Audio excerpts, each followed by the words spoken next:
Welcome to 7 news Telugu బులెటిన్ల ముందుగా headlines.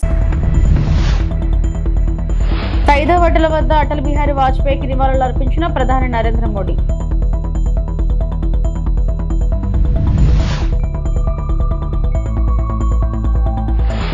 P4 విధానంలో అన్ని పాఠశాలల అభివృద్ధి మంత్రి నారాయణ.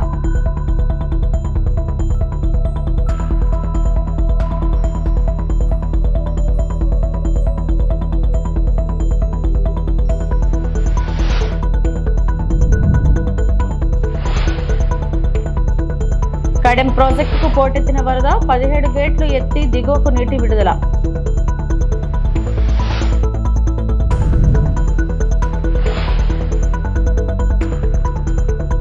మాజీ ప్రధాని అటల్ బిహారీ వాజ్పేయి 7వ వర్ధంతి సందర్భంగా రాష్ట్రపతి ద్రౌపది ముర్ము, ప్రధాని నరేంద్ర మోడీ సహా పలు కేంద్ర మంత్రులు నివాళులు అర్పించారు. ఢిల్లీలో వాజ్పేయి స్మారక చిహ్నమైన సైదవ్ అటల్ వద్ద పుష్పాంజలి ఘటించారు. దేశ అభివృద్ధిలో వాజ్పేయి సేవల్ని స్మరించుకున్నారు. దేశ సర్వతోముఖాభివృద్ధికి వాజ్పేయి కృషి మరువలేనిదని అంతకుముందు ఎక్స్ లో ప్రధాని మోడీ పోస్ట్ చేశారు. స్వావలంబన భారత్ నిర్మాణంలో ప్రతి ఒక్కరికి వాజ్పేయి స్ఫూర్తి అని కొనియాడారు. पुष्पांजलि अर्पित करने के लिए महामहिम राष्ट्रपति महोदया श्रीमती द्रौपदी मुर्मू जी,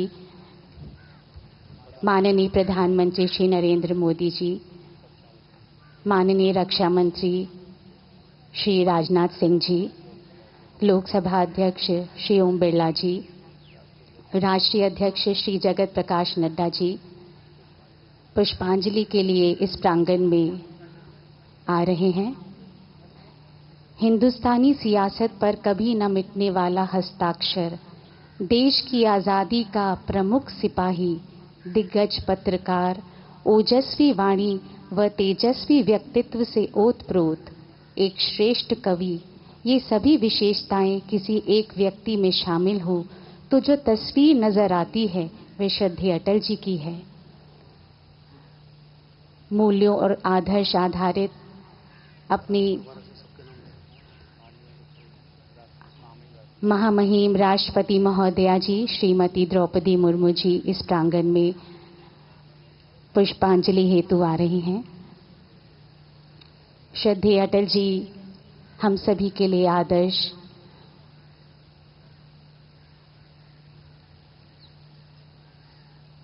माननीय राष्ट्रपति महोदया जी श्रीमती द्रौपदी मुर्मू जी पुष्पांजलि अर्पित करते हुए नतमस्तक श्रद्धेय अटल जी के प्रति.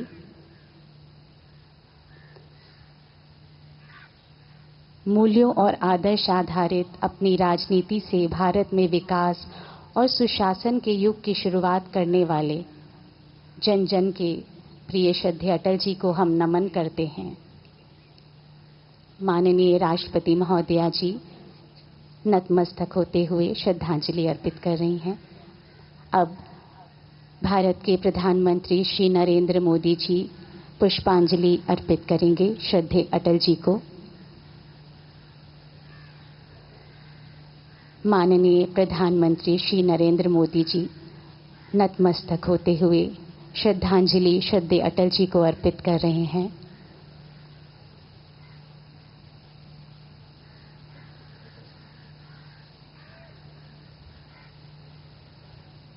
నెల్లూరు నగరంలోని 15 ఉన్నత పాఠశాలను విఆర్ హై స్కూల్ తరహాలను అభివృద్ధి చేస్తామని మంత్రి నారాయణ అన్నారు. శనివారం నగరంలోని పలు ఉన్నత పాఠశాలను ఆయన పరిశీలించారు. ఈ సందర్భంగా మాట్లాడుతూ మున్సిపల్ పాఠశాలల అభివృద్ధిపై ప్రత్యేక దృష్టి పెట్టామన్నారు. వచ్చే ఏడాది జూన్ నాటికి నగరంలోని 15 స్కూళ్లను అన్ని హంగులతో పూర్తి స్థాయిలో తీర్చిదిద్దుతామని తెలిపారు. ముఖ్యమంత్రి ప్రవేశపెట్టిన P4 విధానంలో అన్ని ప్రాథమికోన్నత బడులను పూర్తి స్థాయిలో అభివృద్ధి చేస్తామని వివరించారు. నిన్న ఈ రాష్ట్రంలో మహిళలకి ఉచిత బస్సు ప్రయాణం ప్రారంభించడం జరిగింది. మహిళల యొక్క ఆనందానికి అంతులు లేవు. ఎంతోమంది ఫోన్లు చేసి చెప్తున్నారు, సార్ మేము ఎక్స్పెక్ట్ చేయలేదు ఇంత తొందరగా మహిళలకి ఉచిత బస్సు ప్రయాణం ఇస్తారని. నిన్న ప్రజల యొక్క స్పందన చాలా చాలా అనూహ్యంగా ఉంది. అయితే నెల్లూరు తీసుకుంటే నెల్లూరు సిటీ ఎమ్మెల్యేగా నెల్లూరు ప్రజలకు ఎలక్షన్స్ ముందేదో ఇచ్చాను, అది ఒక్కొక్కటి నెరవేరుస్తూ ఈరోజు ముందుకు పోతున్నాం. పార్కులు 47 పార్కులు ఉంటే మొత్తం 47 పార్కులు ఉన్నాయి. ఆ 47 పార్కులలో 43 పార్కులు టేకప్ చేసాం, 35 అయిపోయినాయి. మిగతాయి కూడా బహుశా ఈ నెలాఖరాకు కానీ లేకపోతే నెక్స్ట్ మంత్ 15th పూర్తవుతాయి. ఇప్పుడు స్కూల్స్ టేకప్ చేసాం. నెల్లూరులో 55 స్కూల్స్ ఉన్నాయి, 1, 2 కాదు, 55 నెల్లూరు సిటీలోనే. వీటిలో 15 హై స్కూల్స్ ఉన్నాయి, 15 స్కూల్స్ హై స్కూల్స్. ఈ 15 హై స్కూల్స్ని అప్గ్రేడ్ చేయాలనే ఉద్దేశంతో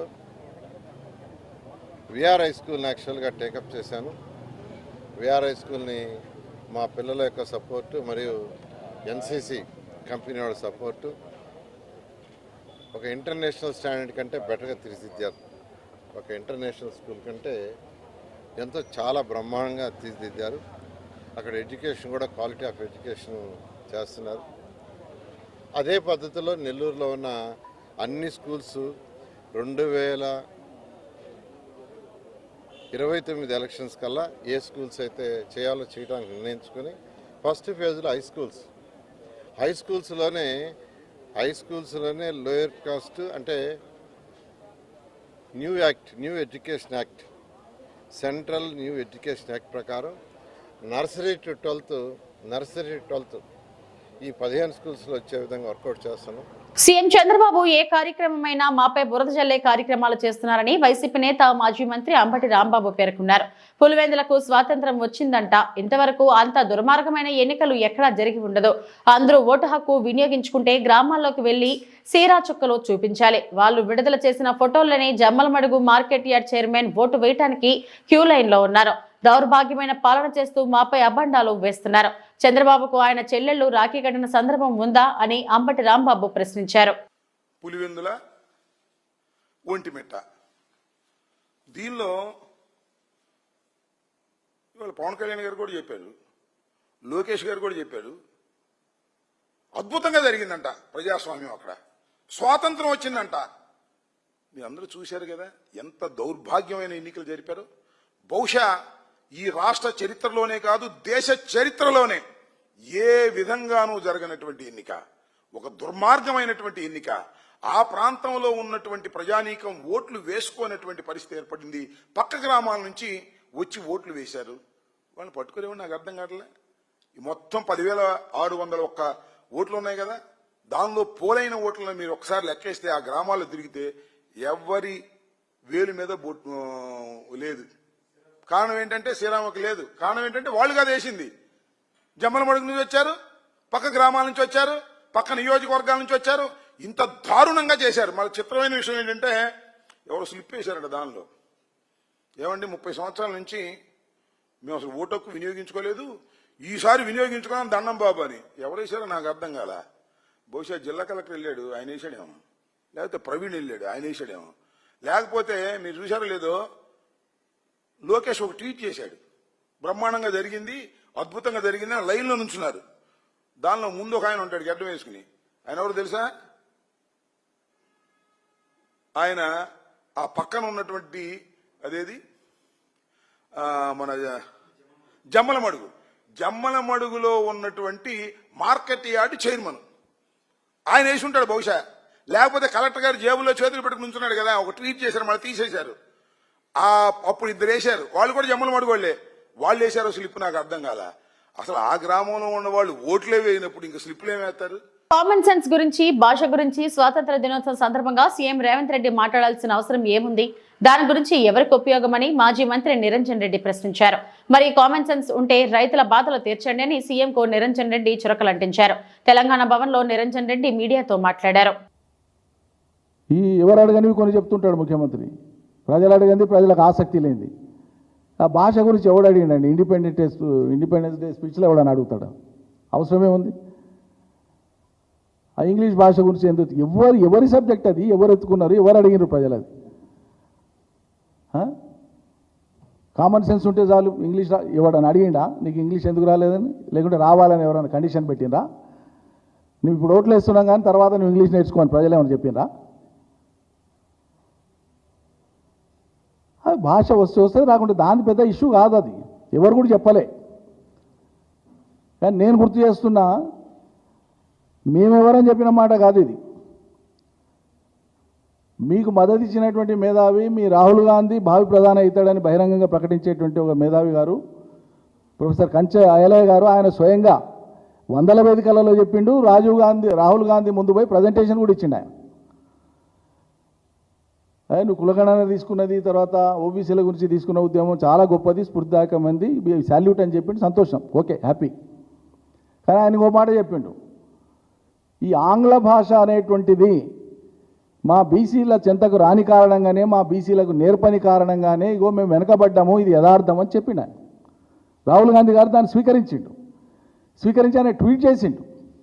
మరి రాహుల్ గాంధీ ఏమో ఆంగ్ల భాష యొక్క ప్రాధాన్యతను స్వీకరించి ట్వీట్ చేసి ఇది మా విధానం అన్నట్లు ప్రకటిస్తే, ఏ ఇంగ్లీష్ రాకపోతే ఏమవుతుంది, కామన్ సెన్స్ ఉంటే చాలని రేవంత్ రెడ్డి గారు అంటారు. ఈ అడగని ఏమంటారు, ఈ మాటలతో ఏమవసరం ఉందండి, ఈ వాచాలత్వం అంటారు. దీనికి ఏమవసరం ఉంది? దీనికి రైతుల వెతలు తీర్చే ఆలోచన చేయి, కామన్ సెన్స్ ఉంటే. ఈ సర్కారుకు కామన్ సెన్స్ ఉంటే రైతుల బాధలను తొలగించే ప్రయత్నం చేయండి. రైతుల భాషలనే చెప్తున్నా, నేనేమో ఆంగ్లంలో చెప్తలేను. కాళేశ్వరం ప్రాజెక్ట్ ను పేల్చే కుట్ర చేశారు. ప్రాజెక్ట్ పిల్లర్ కు పగుళ్లు రావు. క్లస్ట్ గేట్లకు వస్తే రావచ్చేమో కానీ ఒక ఇంట్లో పిల్లర్లకు పగుళ్లు రావు. ఉష్ణోగ్రత తేడాతో గోడలకు పగుళ్లు వస్తాయి కానీ కాళేశ్వరం ప్రాజెక్టులోని ఒకటే 20వ నెంబర్ పిల్లర్ కి క్రాక్ వచ్చిందంటే ఖచ్చితంగా బ్లాస్ట్ జరిగిందనే అనుమానాలు ఉన్నాయి అని ఆర్ఎస్ ప్రవీణ్ కుమార్ అన్నారు. ఇంకొకటి, చాలామంది ఇంజనీరింగ్ నిపుణులతో నేను చర్చించిన వాళ్ళు చాలా క్లియర్గా చెప్తా ఉన్నారు, ఎంత ఘోర ఉపద్రవం జరిగినా పిల్లర్లకు క్రాక్ రాదు. క్రస్ట్ గేట్లకు వస్తే వస్తుంది కానీ, క్రస్ట్కి వస్తే వస్తుంది కానీ పిల్లర్లకు క్రాక్ రాదు అని చెప్తున్నారు చాలామంది ఇంజనీరింగ్ నిపుణులు. ఎక్కడ కూడా నేషనల్ డ్యామ్ సేఫ్టీ అథారిటీ రిపోర్ట్లో ఈ ఎక్స్ప్లోజన్ థియరీ గురించి ఎక్కడ మాట్లాడలేదు. పిల్లర్కు క్రాక్ రాదు, అది కూడా కింద నుంచి పైదాకా క్రాక్ రాదు. ఒక పిల్లర్కి మీరు చూడండి, ఇంట్లో ఒక బీమో తర్వాత కాలం, వీటికి ఎక్కడ కూడా క్రాక్స్ రావు. వస్తే గోడలకు అప్పుడప్పుడు ప్రెషర్ డిఫరెన్సెస్తో వస్తాయి. కానీ పిల్లర్లకు లేకపోతే అంటే కాలమ్స్కు బీమ్స్కు ఎప్పుడు కూడా క్రాక్స్ రావు. 5 సంవత్సరాల వయసున్న కాళేశ్వరంలో ఎంతో గొప్పగా ఈఫిల్ టవర్ కన్నా 7 స్టీల్ వాడి, బుర్జ్ ఖలీఫా కన్నా 7 ఎక్కువగా సిమెంట్ వాడి 24 నెలల్లోనే రికార్డు స్థాయిలో కంప్లీట్ చేసిన ఈ కాళేశ్వరం ప్రాజెక్టులో ఒక్కటే ఒక పిల్లర్ నెంబర్ 20కి కింది నుంచి పైదాకా క్రాక్ వచ్చిందంటే డెఫినెట్గా ఇది పేల్చే కుట్ర ఎవరో చేసిండ్రు. ఉమ్మడి వరంగల్ జిల్లా వ్యాప్తంగా భారీ వర్షాలు కురుస్తున్నాయి. నల్లబెల్లి మండలంలో శుక్రవారం రాత్రి కురిసిన వర్షానికి వాగులు పొంగి రోడ్డుపై ప్రవహిస్తుండటంతో పలు చోట్ల రాకపోకలు నిలిచిపోయాయి. ములుగు జిల్లా వెంకటాపురంలో కురిసిన వర్షానికి వాగులు ప్రమాదకరంగా ప్రవహిస్తున్నాయి. మల్లపురం, సీతారాంపురం, కలిపాక వాగులు ఉప్పొంగడంతో రాకపోకలు నిలిచిపోయాయి.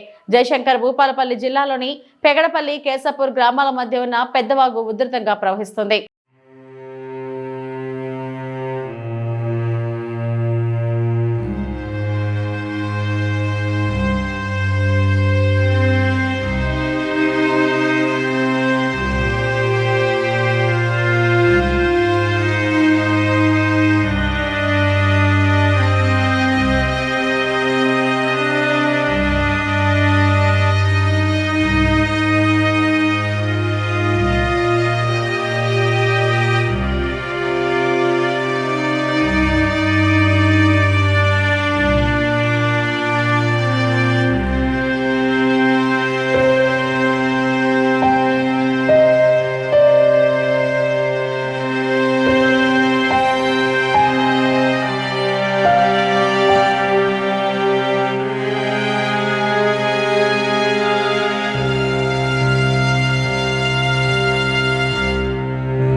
నిర్మల్ జిల్లా కడెం జలాశయానికి భారీగా వరద నీరు వచ్చి చేరుతుంది. దీంతో కడెం ప్రాజెక్ట్ నిండు కుండలా మారింది. ఈ క్రమంలో అధికారులు ప్రాజెక్టులు 17 గేట్లు ఎత్తారు. దిగువకు 1,10,849 క్యూసెక్ల నీటిని విడుదల చేస్తున్నారు. కడెం గేట్లు ఎత్తడంతో పర్యాటకులు ఆ దృశ్యాన్ని చూసేందుకు భారీగా తరలివస్తున్నారు. కడెం ప్రాజెక్టు వద్ద పోలీసులు పటిష్ట బందోబస్తు ఏర్పాటు చేశారు.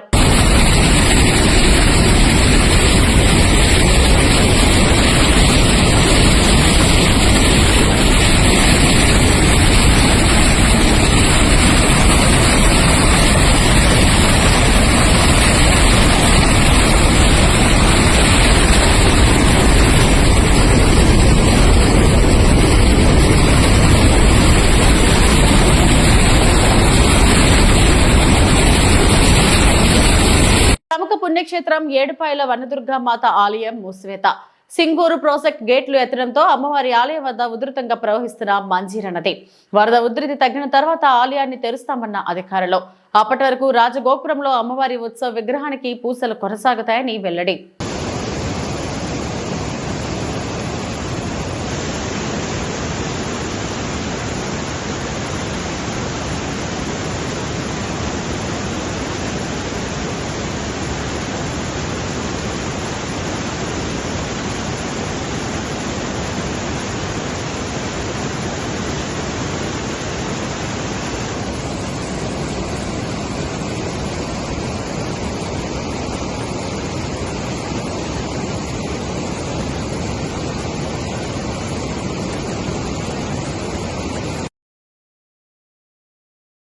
ఏలూరు జిల్లా పోలవరం ప్రాజెక్టులో ఎగువ కాఫర్ డ్యాం వద్ద స్వల్పంగా గట్టు కుంగడంతో ఆందోళనకర వాతావరణం ఏర్పడింది.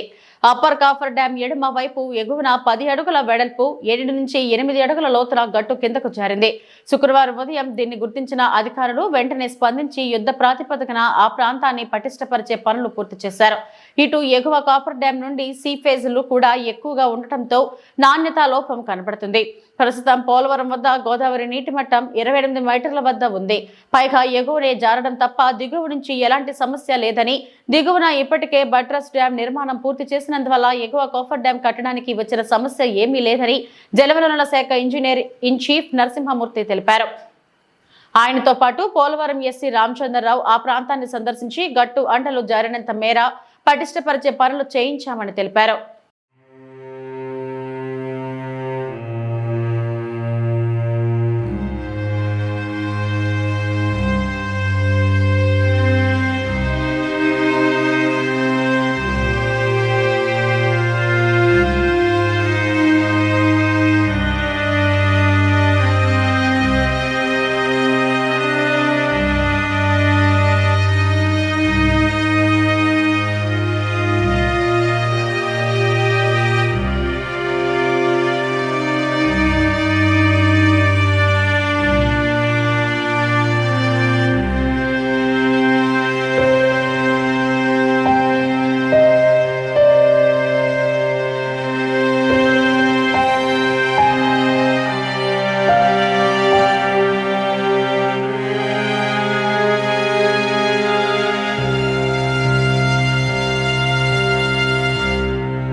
అన్నదాత సుఖీభావ పథకం ద్వారా రైతుల ఖాతాల్లో నిధులు జమ కావడంతో ముఖ్యమంత్రి నారా చంద్రబాబు నాయుడుకి కృతజ్ఞతలు తెలుపుతూ నాతవరం మండలం డి ఎర్రవరం గ్రామం నుండి నాతవరం వరకు భారీ ట్రాక్టర్ ర్యాలీ నిర్వహించారు.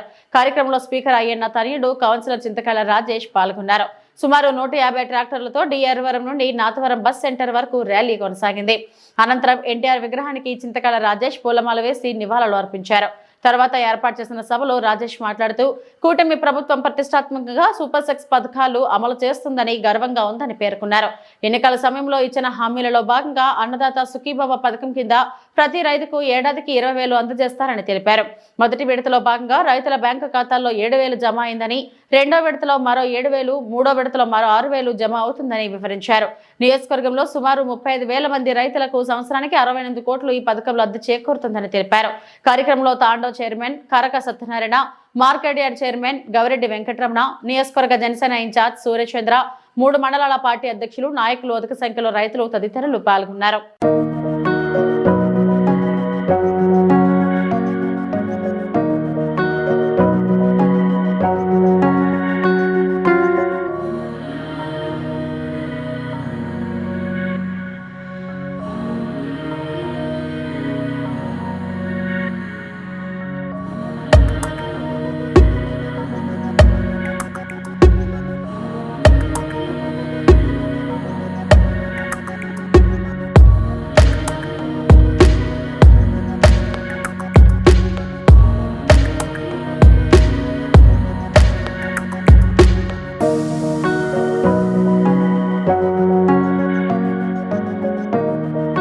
సీఎం చంద్రబాబుకి శాపనార్థాలు పెట్టడం జగన్ ఫ్రస్ట్రేషన్ కి నిదర్శనమని టీడీపీ జాతీయ అధికార ప్రతినిధి, Andhra Pradesh environment management corporation chairman Polamreddy Dinesh Reddy అన్నారు. నెల్లూరులో టీడీపీ జిల్లా కార్యాలయంలో విలేకరుల సమావేశంలో ఆయన మాట్లాడుతూ వయసు కేవలం ఒక నెంబర్ మాత్రమే అని, బాబుకి పనిచేయడంలో వయసుతో సంబంధం లేదని అన్నారు. జగన్ కి ఛాలెంజ్ చేస్తున్న అభివృద్ధి, సంక్షేమం గురించి చర్చకు సిద్ధమా అని ఛాలెంజ్ విసిరారు. సంక్షేమం అందించడంలో మరో విజయం స్త్రీ శక్తి, మహిళలకు ఉచిత బస్సు ప్రయాణమని, రాష్ట్రం సుభిక్షంగా ఉండటం చూసి భరించలేని జగన్ మతి భ్రమించి మాట్లాడుతున్నారని అన్నారు. గత ప్రభుత్వంలో జగన్ చేసిన అరాచకాలకు ప్రజలు ఇప్పటికే బుద్ధి చెప్పారని అన్నారు. ఇప్పటికైనా జగన్మోహన్ రెడ్డి మారకపోతే ఆయన పార్టీ భూస్థాపితం కావడం తథ్యమని అన్నారు. మన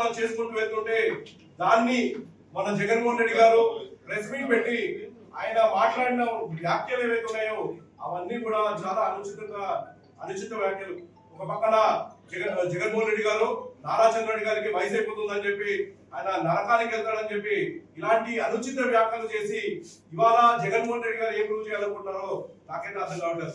ఒకటైతే క్లియర్ గా అర్థమవుతుంది, election results ZPTC election results లో క్లియర్ గా ఓడిపోయారు. గతంలో జనరల్ ఎలక్షన్ లో మేము తెలుగుదేశం పార్టీ కూటమి అభ్యర్థులు రాయలసీమలో బాగా వేయడం జరిగింది. ఇవాళ వైఎస్ఆర్సీపీ ఫౌండేషన్ కూడా కదిలిస్తూ వచ్చిన రిజల్ట్ ని చూసి జగన్మోహన్ రెడ్డి గారు ఫ్రస్ట్రేషన్ లో ఏం మాట్లాడుతున్నారో ఆయనకే తెలియకుండా మాట్లాడుతున్నారు. ఇవి ఇప్పటివరకు నా బులెటిన్ అప్డేట్స్. నమస్తే.